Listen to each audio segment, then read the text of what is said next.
Alhamdulillah wassalatu wassalamu ala Rasulillah wa ala alihi wa sahbihi wa mawalah, amma ba'd. Ikhwani fid din rahimani wa rahimakumullah. Masuki bab baru, yaitu bab macam-macam syirik besar atau anwa' asyirkil akbar. Syirik, sebagaimana kita maklumi, ada dua macam.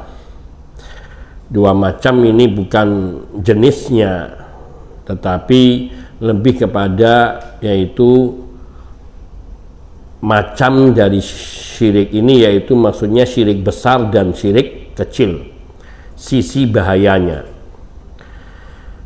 Syirik besar dan syirik kecil ini dua hal yang kadang menyebabkan seseorang berpikiran ringan terhadap perkataan syirik kecil. Hakikatnya, baik syirik kecil maupun syirik besar, dosa syirik itu lebih besar dari dosa-dosa besar selain syirik. Ini yang harus selalu kita ingat, bahwa dosa syirik kecil maupun besar itu tetap lebih besar bahayanya dan dosanya dibandingkan dosa besar lainnya. Namun ada perbedaan antara syirik besar dan syirik kecil di dalam kedudukan agama. Artinya, seseorang yang ia melakukan kesyirikan akbar, artinya dia telah keluar daripada Islamnya, imannya. Ini syirik akbar. Karena syirik akbar ini berarti telah bertolak belakang secara total dengan tauhid. Dan hakikat dari lawan tauhid itu adalah syirik akbar, syirik besar. Sehingga orang yang melakukan syirik akbar, dia telah keluar dari Islam dengan perbuatannya itu, kecuali dia bertaubat kepada Allah Subhanahu wa ta'ala. Kecuali dia bertobat kepada Allah Subhanahu wa ta'ala.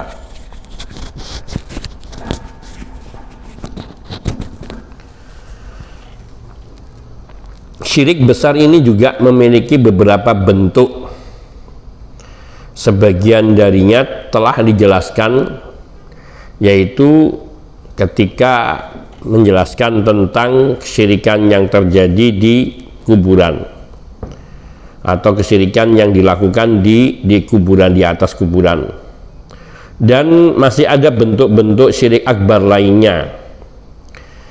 Di antaranya adalah syirik dalam takut, atau asyirku fil khauf, kesyirikan yang terjadi karena sebab rasa takut.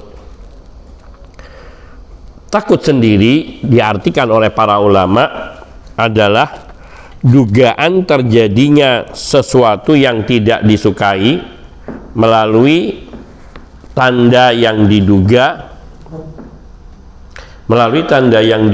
atau yang diketahui. Takut itu ada tiga macam. Yang pertama adalah takut tersembunyi. Maksudnya takut tersembunyi yaitu yang rasa takut yang tidak tampak secara langsung, seperti takut kepada selain Allah. Takut kepada selain Allah ini seperti takut kepada berhala atau togut. Togut yakni segala sesuatu yang dipertuhankan. Takut kepada orang mati, atau orang hidup tapi tidak ada di sisinya.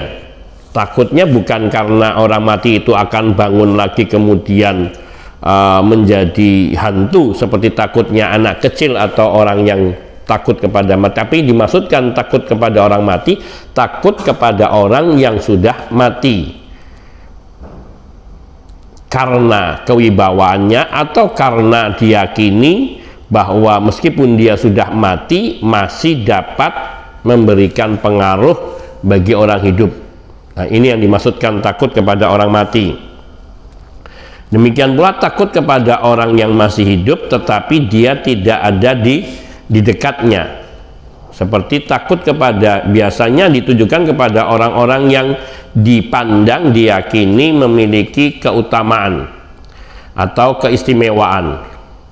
Orangnya ada di pulau lain, jangankan kota, pulau lain, yang maknanya sudah sangat tidak mungkin dia mendengar dan mengetahui orang yang di luar jangkauannya. Namun ditakuti seolah-olah ia berada di sisinya karena dipandang seolah dia adalah wali. Menakuti dengan cara seperti inilah termasuk takut sir. Juga termasuk takut kepada bangsa jin. Takut kepada bangsa jin yang meyakini bahwa bangsa jin itu mampu mencelakai dirinya, yaitu karena kekuatannya, kesaktiannya, dengan meyakini bahwa bangsa jin ini memiliki kekuatan, kesaktian sehingga dapat menimpakan madarat atau kebinasaan kepada manusia. Maka takut kepada bangsa jin dengan keyakinan serupa ini termasuk disinilah takut fisir. Atau takut kepada manusia karena diketahui dia berwibawa, berpengaruh dan bisa menyebabkan dirinya celaka ataupun nahas ataupun tertimpa hal-hal yang buruk lainnya. Ini yang dimaksudkan dengan takut fisir. Khaufun fisir yaitu takut tersembunyi, khaufus sir. Sesuatu rasa takut yang terdapat di dalam hati terhadap hal-hal di atas tadi yang dikatakan, yaitu yang semuanya bukan kepada Allah, selain Allah. Ini kesyirikan. Kalau takut kepada Allah itu yang wajib, itu yang termasuk bagian keimanan. Allah tabaraka wa ta'ala berfirman kepada kaumnya Hud, berfirman tentang kaum Nabi Hud alaihi salam yang berkata kepada Nabi Hud, yaitu membuat ancaman kepada Nabi Hud, inna qulu illa taraka ba'du alihatina bisu'in. Kami tidak mengatakan, kata orang-orang musyrikin ini kepada Nabi Hud, illa taraka ba'du alihatina bisu'in, melainkan bahwa sebagian Tuhan sesembahan kami telah menimpakan penyakit gila pada dirimu. Ini menakuti kepada Nabi Hud karena mereka meyakini bahwa Nabi Hud ini sudah dibuat gila oleh Tuhan-Tuhan mereka. Yang takut siapa sebenarnya? Kaum musyrikin tadi. Dia takut dan dia berusaha menakut-nakuti Nabi Hud seperti perasaan takut mereka kepada Tuhan sesembahan mereka yang hakikatnya adalah syaitan. Qala inni ushidullaha wa asyhadu anni bari'um mimma tusyrikun. Maka Nabi Hud alaihissalam menjawab, sesungguhnya aku menjadikan Allah sebagai saksi. Ushidullah, aku menjadikan Allah sebagai saksi. Washhadu, dan juga bersaksilah kalian semua, anni bari'um mimma tusyrikuna, bahwasanya aku berlepas diri dari apa yang kalian persekutukan. Aku berlepas diri dari perbuatan kalian yang mempersekutukan Allah, yakni menjadikan selain Allah sebagai sesembahan-sesembahan, min dunihi, yaitu selain daripada Allah. Apa kata Nabi Hud alaihissalam kepada kaumnya yang tidak mau beriman kepada Nabi Hud dan juga kepada Allah, yang bahkan menakut-nakuti Nabi Hud alaihissalam bahwa Nabi Hud ini akan ditimpakan penyakit gila oleh Tuhan mereka. Inna qulu illa taraka ba'du alihatina, kami tidak mengatakan melainkan bahwa sebagian sesembahan kami, Tuhan sembahan kami telah menimpakan, yakni gila, penyakit gila pada dirimu, mengisyaratkan bahwa pasti Tuhan kami akan membuat engkau gila. Maka Nabi Hud berkata setelah mengatakan sungguhnya aku menjadikan Allah sebagai saksi, dan bersaksilah kalian bahwa sungguhnya aku berlepas diri dari segala perbuatan syirik kalian, yakni yang menjadikan selain Allah sebagai sesembahan kalian. Fakiduni jami'an tsumma la tungdirun, maka silahkan kalian lakukanlah segala tipu daya kalian terhadap diriku. Tsumma la tungdirun, kemudian janganlah kalian menangguhkannya untuk membinasakanku. Kalian mengatakan bahwa Tuhan kalian akan membuat penyakit gila kepada saya, silahkan sekarang, tidak usah nanti-nanti. Menunjukkan bahwa Nabi Hud alaihissalam tidak sedikit pun punya rasa takut terhadap ancaman orang-orang musyrik yang ibaratnya mereka ini hendak menyihir Nabi Hud alaihissalam, atau mereka yakni akan melakukan satu amalan, satu perbuatan yang meminta tolong kepada Tuhan-Tuhan sesembahannya selain Allah itu untuk menimpakan keburukan kepada Nabi Hud. Dan Nabi Hud alaihissalam dengan tanpa gentar sedikit pun menyatakan, inni ushhidullah washhadu anni bari'um mimma tusyrikuna min dunihi. Di sini orang-orang musyrik juga pernah menakuti Rasulullah SAW dengan berhala-berhala mereka, sebagaimana yang Allah Subhanahu wa taala kisahkan di dalam surat Az-Zumar ayat 36. Allah tabaraka wa taala berfirman, wa yukhawifunaka billadzina min dunihi. Orang-orang musyrikin itu mereka hendak menakut-nakutimu dengan Tuhan sesembahannya selain daripada Allah, yakni menakut-nakuti Rasulullah SAW bahwa Tuhan-Tuhan mereka akan membinasakan Nabi. Ini sama juga dengan orang-orang yang suka bermain dengan yang menyembah kepada selain Allah, kaum musyrikin yang mempelajari ilmu sakti kanuragan atau memiliki ilmu sihir, yang dia mengatakan kalau kamu tidak mau, kalau kamu mengganggu aku, pasti aku akan buat kamu, yakni dengan maksud dia akan kamu buat dengan Tuhan sesembahannya dia. Maksudnya dengan penghambaannya, dengan tukang sihirnya, dengan ilmunya akan membinasakan orang-orang yang dia benci dan dia dengki. Maka seorang mukmin tidak boleh punya rasa takut terhadap hal yang demikian, yaitu seperti perkataan Nabi Hud alaihissalam kepada kaumnya,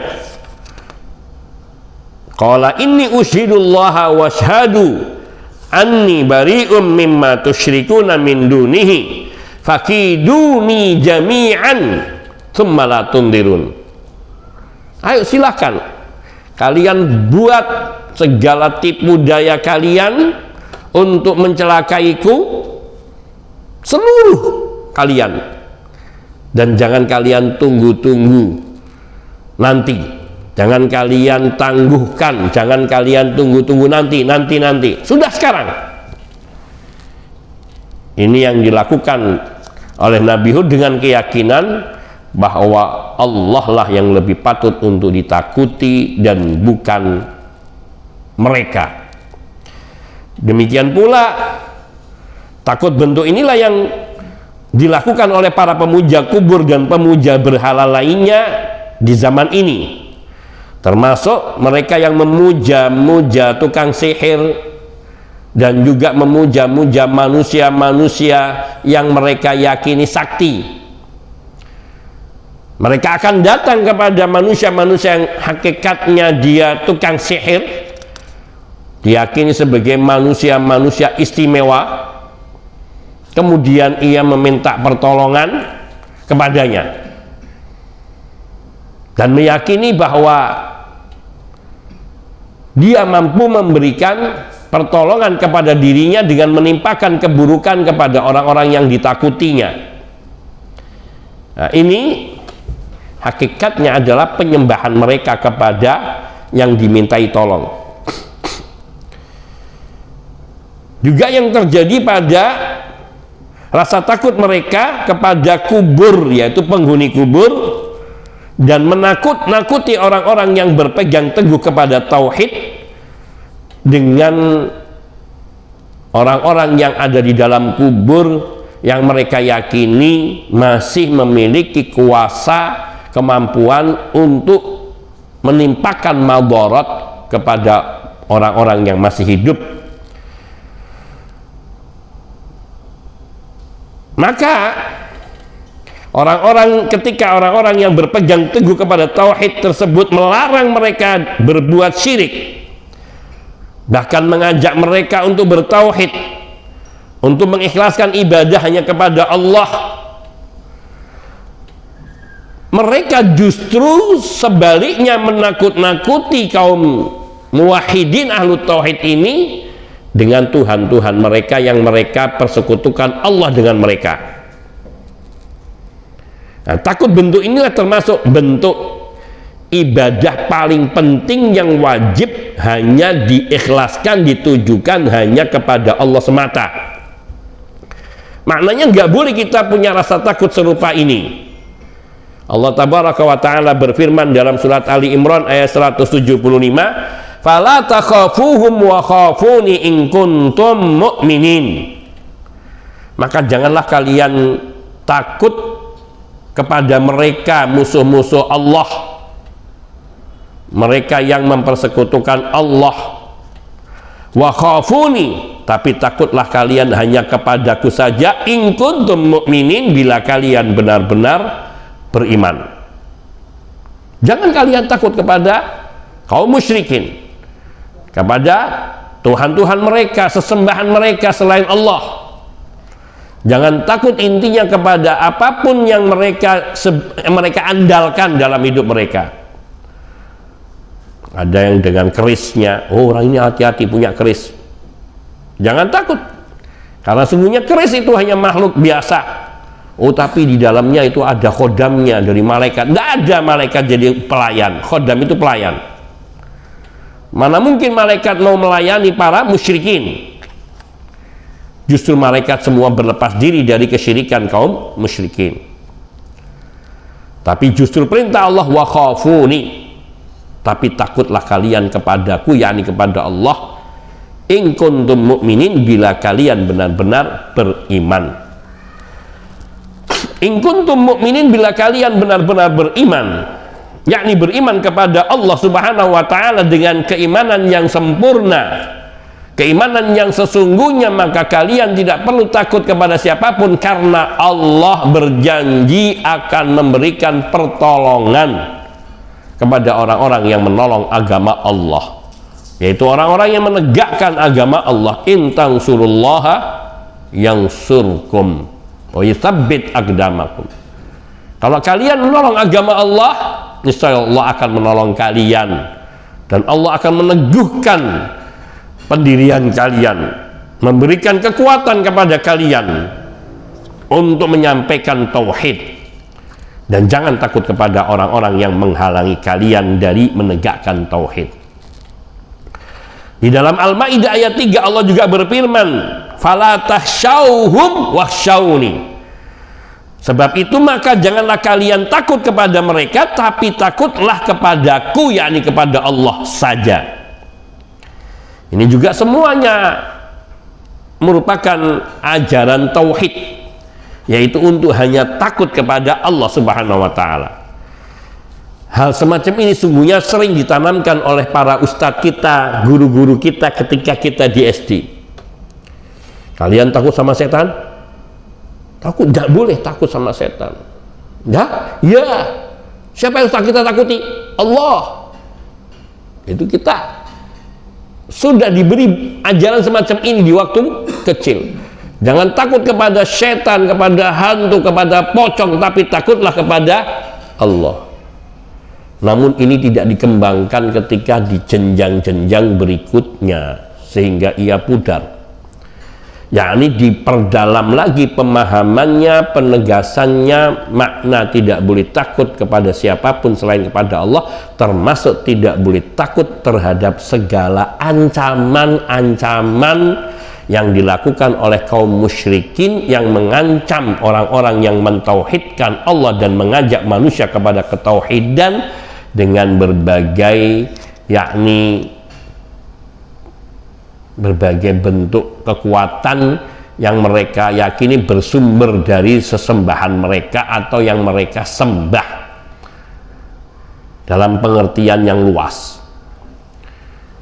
Menyembah kepada seorang itu tidak dalam bentuk sujud, rukuk, atau menyembah dalam bentuk secara langsung, namun kadang perasaan takut kepada sesuatu itu sudah bentuk penyembahan, peribadatan. Takut kepada seorang wali yang sudah meninggal dunia,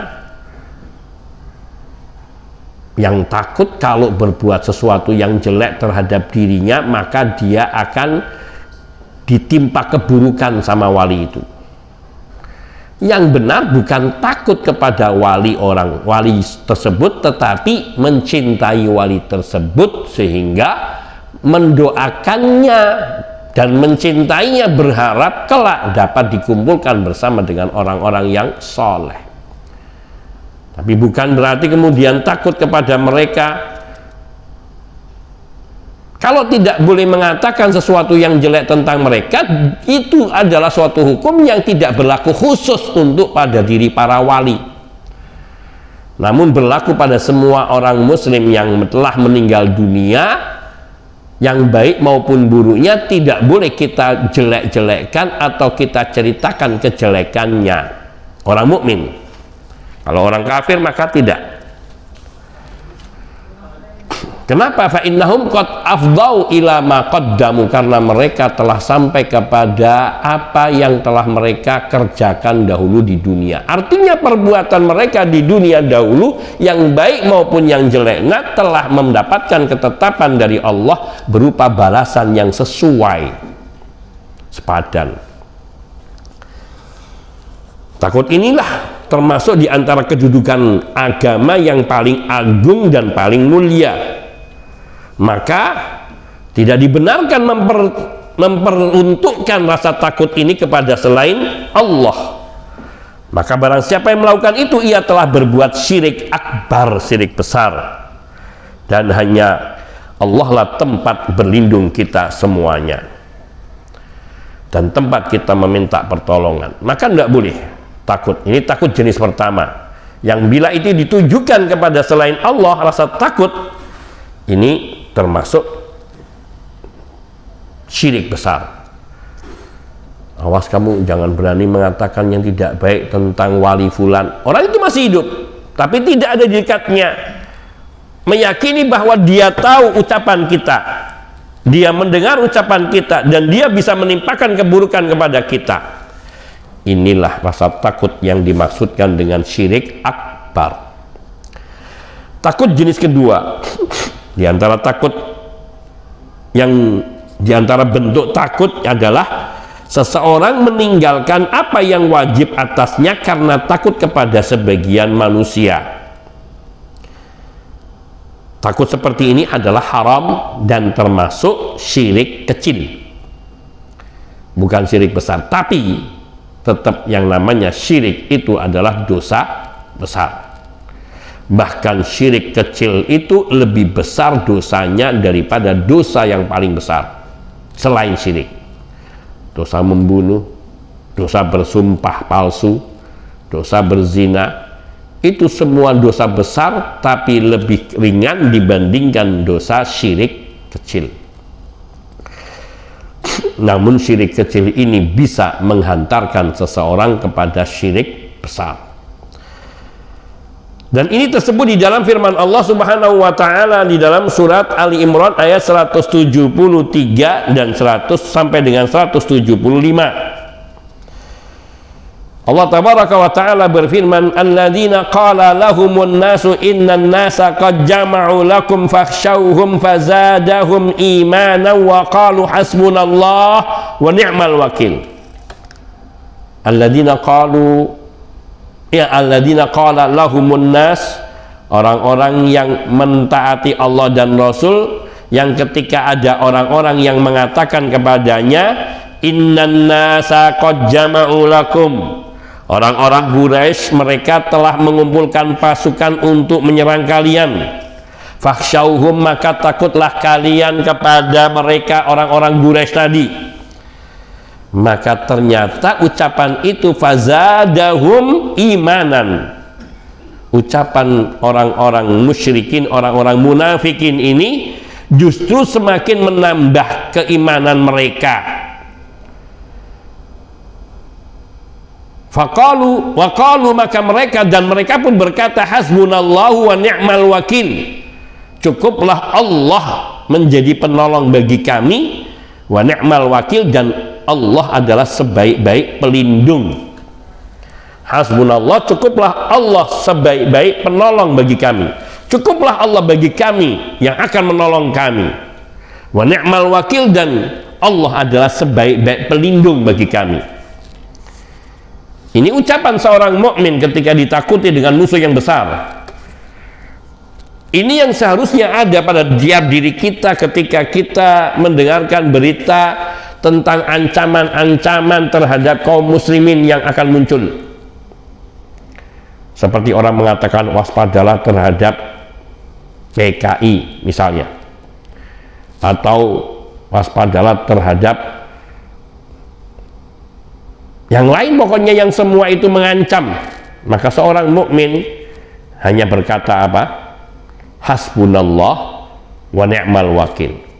Ucapan yang diiringi dengan keyakinan akan kebenaran janji Allah, bahwa Allah subhanahu wa ta'ala lah yang akan menolong kita, melindungi kita, dan Allah lah yang akan menyelamatkan kita dari segala keburukan mereka, dan termasuk Allah lah yang akan membela agamanya dan menolong agamanya. Maka tidak perlu kita ada perasaan takut, kita serahkan semuanya kepada Allah. Kalau kita mengikuti berita yang serupa itu dan terus kemudian mengkhawatirkan, maka sungguhnya kita telah mati sebelum kita berperang. Fanqalabu bi ni'mati minallahi wa fadlin lam yamsashum su'un wa taba'u ridwanallahi wallahu dzu fadlin 'adzim. Maka mereka kembali, yakni dari peperangan, dengan membawa nikmat dan karunia yang besar dari Allah. Nikmat dan karunia besar dari Allah. Lam yamsashum su'un, mereka tidak ditimpa suatu bencana apapun. Maknanya yang ditakut-takuti oleh orang-orang munafik kepada kaum muslimin tidak terjadi. Ini dalam perang Khandaq, perang Ahzab, yang telah diberitakan bahwa lihat kaum musyrikin Quraisy mereka telah membangun kekuatan dan menyatukan semua kekuatan untuk menyerang kalian. Kalian pasti tidak akan bisa menang. Seorang yang dia beriman kepada Allah dan berjalan di atas tuntunan, jangan hanya beriman percaya Allah akan menolongnya, tapi dia melakukan sesuatu yang salah, tetapi dia melakukan sesuatu yang benar seperti perintah Allah subhanahu wa ta'ala. Sehingga ketika dia mengucapkan hasbunallah wa ni'mal wakil, cukuplah Allah sebagai penolong kami, dan Allah adalah sebaik-baik pelindung bagi kami, wa ni'mal wakil. Maka ketika memang ada serangan dari musuh, Allah yang akan memberi pertolongan, seperti yang dialami oleh kaum muslimin di dalam peperangan Khandaq. Mereka hanya bertahan di kota Madinah, kemudian membuat kekuatan yaitu parit sebagai benteng mereka, dan mereka tidak bisa masuk ke kota Madinah, sampai akhirnya mereka di kekuatan mereka dicerai-beraikan oleh Allah dengan utusan dari angin. Allah mengutus angin untuk memporak-porandakan sehingga perbekalan mereka, perkemahan mereka hancur lebur. Akhirnya mereka nggak bisa melanjutkan pengepungan kepada kaum muslimin, sehingga mereka pulang. Dan kaum muslimin fanqalabu bi ni'mati minallah, wa fadlin. Mereka pulang dengan kembali dengan membawa yakni kenikmatan dan karunia dari Allah Subhanahu wa taala yang besar. Lam yamsashum su, dan mereka tidak ditimpa suatu keburukan pun, yakni kekalahan ataupun kejelekan, karena keyakinan mereka. Wattaba'u ridwanallah. Nah, di sini kuncinya. Kalau ingin mendapatkan kemenangan, pertolongan dari Allah, lam yamsashum su, seperti yang dialami oleh kaum muslimin generasi pertama, wattaba'u ridwanallah. Mereka senantiasa mengikuti keridhaan Allah, jalan-jalan menuju keridhaan Allah. Artinya mereka di samping tawakal kepada Allah juga melakukan hal yang benar, bukan hal yang menentang, bertentangan dengan tuntunan Allah dan Rasulnya sallallahu alaihi wasallam. Wallahu dzu fadlin azim, dan Allah adalah zat yang memiliki karunia yang agung. Innama dzalikumus syaitanu yukhawwifu awliya'ahu. Sesungguhnya mereka hanyalah setan. Mereka itu adalah setan yang menakut-nakuti kalian dengan kekuatan musuh yang besar dan sebagainya. Itu adalah setan. Yukhawwifu awliya'ahu, yang menakut-nakuti kamu melalui teman-teman mereka, pengikut-pengikut setia mereka, yaitu orang-orang yang menyampaikan berita bohong. Berita bukan bohong lagi, berita sungguh, tetapi yang ingin menjatuhkan mental kaum muslimin. Fala takhafuhum, kata Allah, maka janganlah kamu takut kepada mereka. Jangan kamu takut terhadap segala ancaman-ancaman mereka. Wa khafuni in kuntum mu'minin, tapi takutlah kalian kepadaku saja, yakni kepada Allah, apabila kalian benar-benar beriman. Takut inilah yang tersebut juga disebutkan dalam riwayat Ibnu Majah dari Abu Sa'id Al-Khudri radhiyallahu ta'ala anhu dari Rasulullah sallallahu alaihi wasallam, yang Nabi bersabda, la yahkiru ahadukum nafsahu. Janganlah seorang di antara kalian menghinakan dirinya, merendahkan dirinya, meremehkan dirinya, membuat dirinya hina. Qalu ya Rasulullah, kaifa yahkiru ahaduna nafsahu? Para sahabat bertanya, wahai Rasulullah, seperti apakah seseorang, bagaimana mungkin seseorang itu menghinakan dirinya? Artinya bagaimana seseorang itu menghinakan dirinya?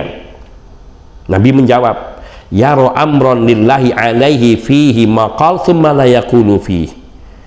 Yaitu ketika dia mengetahui ada suatu perkataan yang wajib untuk dia ucapkan dalam rangka membela hak Allah, dalam rangka menegakkan hak Allah, kemudian ia tidak mau mengatakannya, diam. Dia melihat kemungkaran, dia melihat kefasikan, dia melihat kesyirikan, kekufuran, dan dia mendiamkannya. Tidak mau berbicara tentang syirik, tentang kufur, dia diam demi keamanan diri, demi keselamatan diri. Maka inilah hakikatnya, dia itu menghinakan dirinya. Na'udzubillah, merendahkan dirinya. Fayaqulullahu azza wa jalla lahu yaumal qiyamah, nanti pada hari kiamat Allah azza wa jalla akan berfirman kepada orang yang seperti ini, na'udzubillah min hadza, ma mana'aka an taqula fiyya kadza wa kadza, apa yang menghalangimu untuk mengucapkan yakni di dalam rangka membelaku, membela agamaku, yakni tidak mengatakan begini dan begitu, hadza haram, hadza syirkun akbar. Kenapa kamu diam, tidak mau mengatakan ini syirik besar sehingga orang-orang terjatuh kepadanya? Kenapa kamu diam, tidak mau mengatakan bahwa mendatangi kuburan, minta kepada ahli kubur itu adalah sebuah kesyirikan?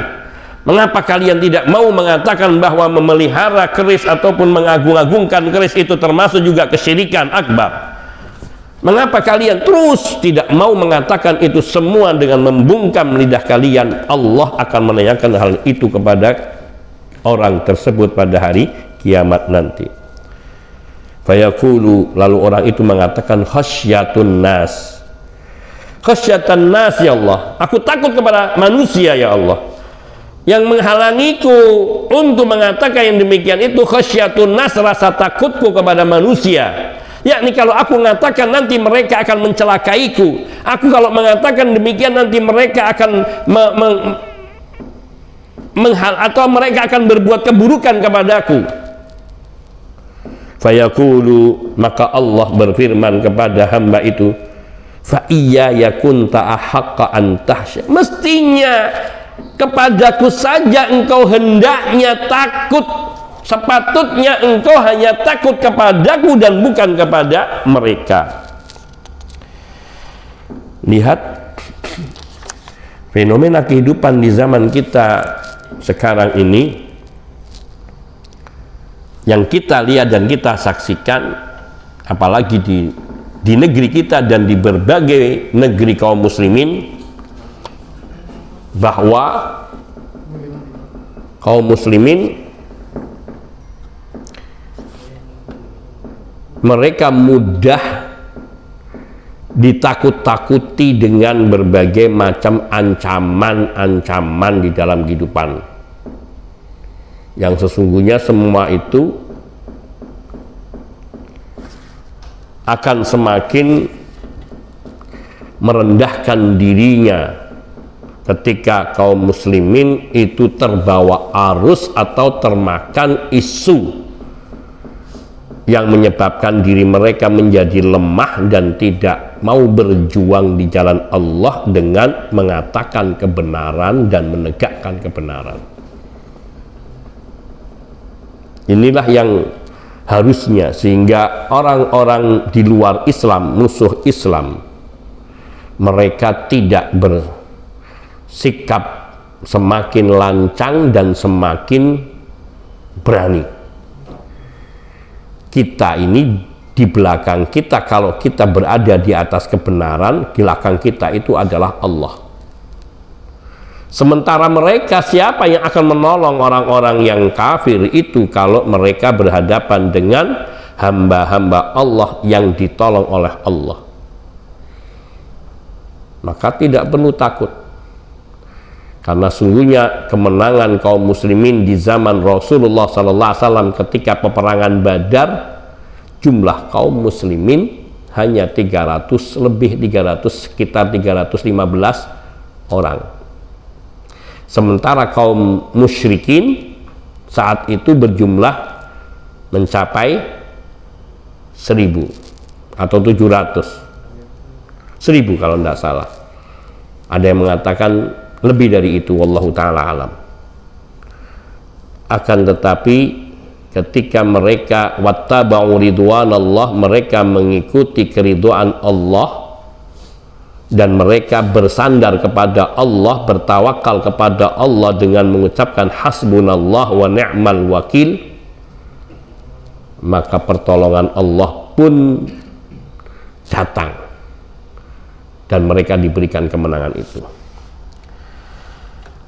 Inilah dua macam rasa takut. Dan rasa takut yang ketiga, ini pembahasannya agak panjang tapi saya akan sebutkan poinnya saja. Dan di antara bentuk takut adalah takut alamiah yang merupakan tabiat manusia, yaitu takut kepada musuh, takut kepada hewan buas, takut kepada hal-hal yang sejenisnya. Takut yang seperti ini manusiawi, tidak tercela. Misal kita berjalan di tempat yang rawan binatang buas, di hutan, ada banyak ular anaconda, atau juga ada banyak banyak binatang buas seperti harimau atau singa atau yang lainnya, maka wajar kalau takut, dengan cara membentengi diri dengan persenjataan atau juga mengajak beberapa orang atau bersama dengan orang-orang yang terlatih biasa menghadapi binatang-binatang buas. Juga takut kepada musuh. Dalam pengertian ketika menghadapi peperangan harus ada perasaan takut pada musuhnya, dalam pengertian diserang secara mendadak. Maka harus punya persiapan. Jadi rasa takut manusiawi seperti ini bukan kemudian takut menghindar, tapi bagaimana mengatasi apa yang ditakutkan itu. Dalam peperangan kaum muslimin tidak dibenarkan maju perang tanpa senjata, meskipun dengan alasan ingin mati syahid. Dan tidak dibenarkan mereka maju perang tanpa perbekalan keahlian berperang atau berlatih terlebih dahulu minimal dasar-dasarnya. Kalau seseorang maju tanpa dilatih, dia maju perang begitu saja, sementara dia sama sekali buta di dalam masalah peperangan, maka yang demikian ini akan bisa menimpakan keburukan ataupun hanya kematian tanpa memberikan kebaikan. Maka kita mengetahui dari sejarah bahwa kaum muslimin sebelum mereka maju berperang dalam peperangan Badar, mereka telah mempersiapkan diri dengan beberapa yakni kepandaian, latihan memanah. Kalau orang nggak bisa memanah, dia memanah bisa mengenai saudaranya sendiri. Orang nggak bisa memegang pedang, nanti yang dicelakai dirinya sendiri atau saudaranya. Maka tetap wa'iddu lahum mastata'tum min ribatil khail min quwwatin wa min ribatil khair turhibuna aduwakum wa aduwallah. Ada dalam saya lupa dalam makna ayat ini, yang Allah tabaraka wa ta'ala berfirman, maknanya globalnya, persiapkanlah kekuatan dan penambatan kuda-kuda perang di dalam rangka siap-siap menghadapi musuh, termasuk latihan memanah, termasuk bagian sunnah, latihan fisik termasuk berenang, berkuda itu juga termasuk latihan mengendarai kuda. Dan itu tidak hanya sekedar mengendarainya saja, tapi bagaimana yakni teknik-teknik mengendarai kuda dan memanah atau menombak atau berperang dengan mengendarai kuda. Ini semua tentu membutuhkan pelatihan. Nah, rasa takut yang seperti itu harus dihilangkan dengan kesiapan diri dan latihan menghadapi musuh.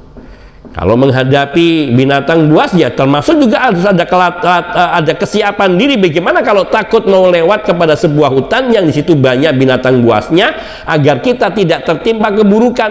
Ya paling tidak punya senjata mematikan, entah itu pedang atau golok atau bedil untuk binatang yang bisa mematikan, dan tentu juga dengan pelatihan cara menggunakan dan menghadapinya, atau dengan belati dan sebagainya. Yang semacam inilah yang dibenarkan. Atau kita terancam oleh musuh yang banyak, kita tidak akan dapat mengalahkannya. Bagaimana kita bisa melarikan dari musuh itu agar selamat? Hal ini tidak tercela sebagaimana Allah berfirman tentang Nabi Musa alaihissalam, fa kharaja minha khaifan yataraqqab.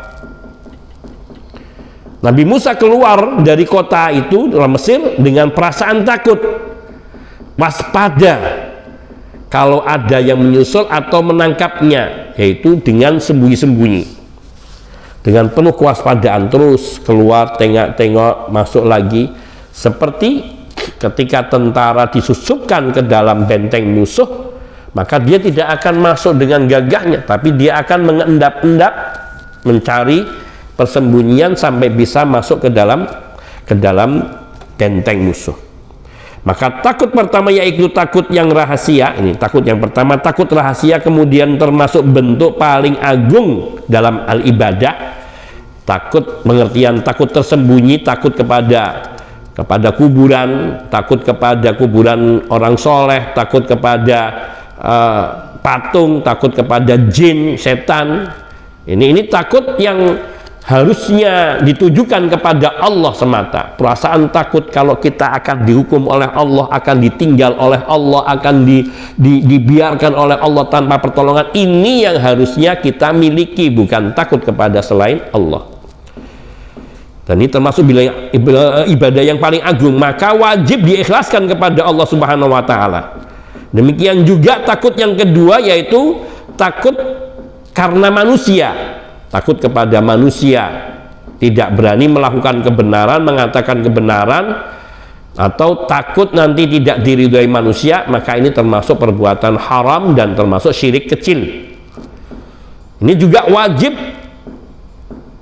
untuk ditujukan kepada Allah, nggak boleh takut. Kalau ini hak Allah harus kita sampaikan. Maka ketika kita ditanya tentang hukum suatu perkara halal atau haram, maka kita harus tegas mengatakannya haram dan tidak perlu takut, baik takut dipecat, takut dijauhi, takut tidak mendapatkan kebaikan dan sebagainya. Ya, ini dituntut untuk berani berkata yang hak. Ini termasuk takut yang jenis kedua. Dan ini artinya tidak boleh kita mengabaikan hak Allah hanya karena tidak enak sama manusia. Apalagi cuman hanya tidak enak, dan ini yang paling sering. Ini yang harus dihilangkan di dalam diri kita, karena hal itu akan menyempurnakan keimanan kita kepada Allah Subhanahu wa Ta'ala dan ubudiyah kita kepada Allah. Dan yang demikian ini termasuk ke dalam makna firman Allah Subhanahu wa Ta'ala, innama dzalikumus syaitanu yukhawifu awliya'ahu. Sesungguhnya yang demikian itu hanyalah setan yang menakut-nakuti kamu dengan teman-teman setianya. Yakni setan itu menakut-nakuti kita melalui teman-temannya. Maka fala takhafuhum wa khafuni, maka janganlah kalian takut kepada mereka, tapi takutlah hanya kepadaku saja, yakni kepada Allah tabaraka wa taala. Ini adalah larangan dari Allah kepada orang-orang mukmin untuk untuk takut kepada selain Allah. Sekaligus perintah Allah kepada orang-orang mukmin agar hanya takut kepada Allah saja, dan tidak boleh takut kepada selain Allah dalam perkara-perkara yang serupa ini. Bila mereka memurnikan takutnya, mentuluskan takutnya dalam segala ibadah, segala macam ibadah hanya kepada Allah, maka Allah akan memberi mereka apa yang mereka inginkan dan akan menjamin keamanan mereka dari apa yang mereka takutkan. Ini janji Allah. Orang-orang yang ia takutnya hanya kepada Allah dan tidak takut kepada selain Allah, maka Allah akan memberi mereka yang mereka inginkan, apa yang mereka inginkan, dan Allah akan menjamin keamanan mereka dari apa yang mereka takutkan. Dalam surat Az-Zumar ayat 36, Allah tabaraka wa ta'ala berfirman, alaisallahu bikafin abdah wa yukhawwifunaka billadina min dunihi, bukankah Allah yang mencukupi hambanya, wa yukhawwifunaka billadina min dunihi, mereka menakut-nakutimu dengan Tuhan-Tuhan sesembahan yang mereka sembah selain daripada Allah. Bukankah Allah yang mencukupi hambanya? Artinya kita tidak perlu takut karena Allah yang akan mencukupi dari segala kebutuhan. Imam Ibnu Qayyim rahimahullah ta'ala, beliau berkata, di antara bentuk tipu daya musuh Allah adalah menakut-nakuti orang-orang beriman dengan bala tentara dan teman-temannya, sehingga orang-orang mukmin itu tidak berjihad melawan mereka. Sehingga orang mukmin nggak perlu berjihad, bahkan bekerja sama dengan mereka, bahkan bersaling menyayangi di antara mereka. Tidak mengajak mereka kepada kebaikan, sehingga tidak berani mengajak kepada orang-orang yang di luar Islam itu diajak kepada tauhid, dan tidak berani pula mencegah kemungkaran yang dilakukan oleh musuh-musuh Islam dan musuh-musuh Allah. Allah mengabarkan bahwa hal yang semacam itu adalah termasuk tipu daya syaitan, dan tipu dayanya adalah untuk menakut-nakuti kaum muslimin melalui teman-temannya. Allah melarang kita takut kepada mereka. Bila iman seorang hamba itu kuat, maka dia tidak takut kepada teman-teman setan, pelindung, penolong-penolong setan. Sebaliknya, bila imannya lemah, maka takutnya semakin kuat. Allah tabaraka wa ta'ala berfirman di dalam surat At-Taubah ayat 18, innama ya'muru masajidallahi man amana billahi wal yaumil akhir wa aqama salata wa ataz zakata wa lam yakhsha illallah fa'asa ulaika ayyakunu minal muhtadin. Sesungguhnya yang memakmurkan masjid-masjid Allah, meramaikan masjid-masjid Allah, hanyalah orang-orang yang beriman kepada Allah dan hari akhir, menegakkan sholat serta menunaikan zakat dan tidak takut kecuali hanya kepada Allah, walam yakhsha illallah. Beriman kepada Allah dan kepada hari akhir, menegakkan sholat 5 waktu, sholat yang wajib, yang fardu, menunaikan zakat, zakat yang wajib, dan hanya takut kepada Allah, walam yakhsha illallah, tidak takut kecuali hanya kepada Allah. Fa'asa ulaika ayyakunu minal muhtadin, maka mudah-mudahan mereka termasuk orang-orang yang mendapat petunjuk. Allah mengabarkan bahwa yang memakmurkan masjid-masjid Allah hanyalah orang-orang yang beriman kepada Allah dan yang beriman kepada hari akhir, orang-orang yang beriman dengan hati mereka, beramal soleh dengan anggota tubuh mereka, memurnikan, mengkhususkan, mentuluskan rasa takutnya hanya kepada Allah semata, bukan kepada selain Allah. Allah memberikan wewenang kemakmuran masjid bagi mereka sesudah mencabutnya dari orang-orang musyrikin yang menguasai Masjidil Haram. Karena memakmurkan masjid hanyalah dengan ketaatan dan amal soleh, sekalipun orang musyrik berbuat baik tetapi amalnya kasarabim biqi'atin yahsabuhu dham'anu ma'an hatta idza ja'ahu lam yajidhu syai'an. Amalan orang-orang musyrikin itu seperti fata morgana di tanah yang datar, yang lapang, yang disangka air oleh orang yang dahaga, sehingga apabila orang yang dahaga itu mendatanginya, ia tidak akan mendapatkan air yang dilihatnya, tidak mendapatkan apa-apa.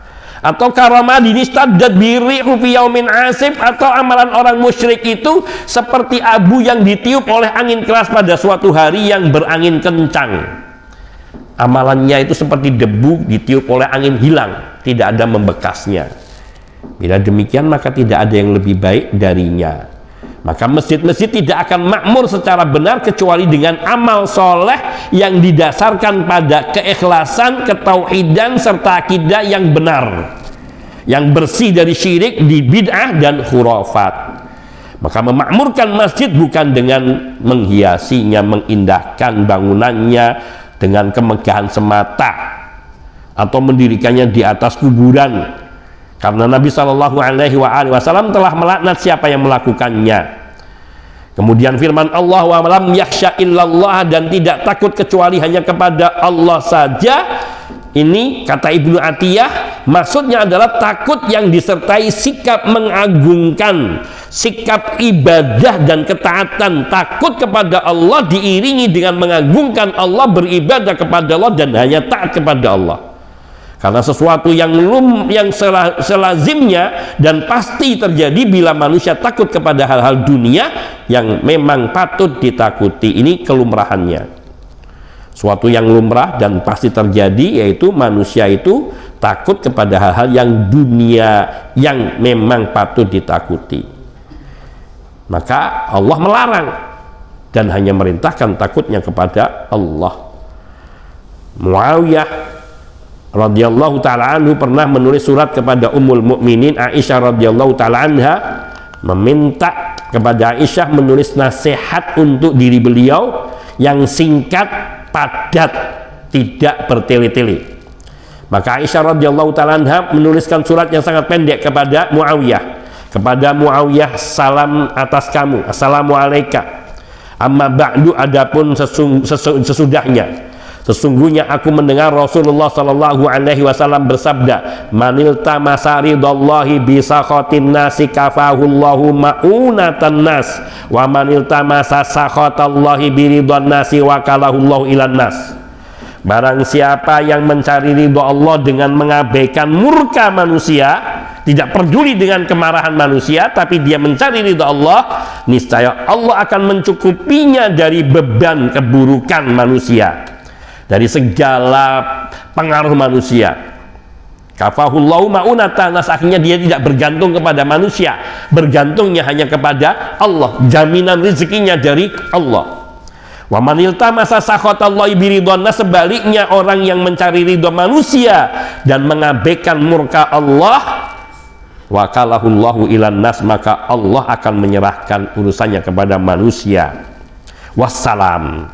Sekian diriwayatkan oleh Abu Nuaim dalam Hilyah.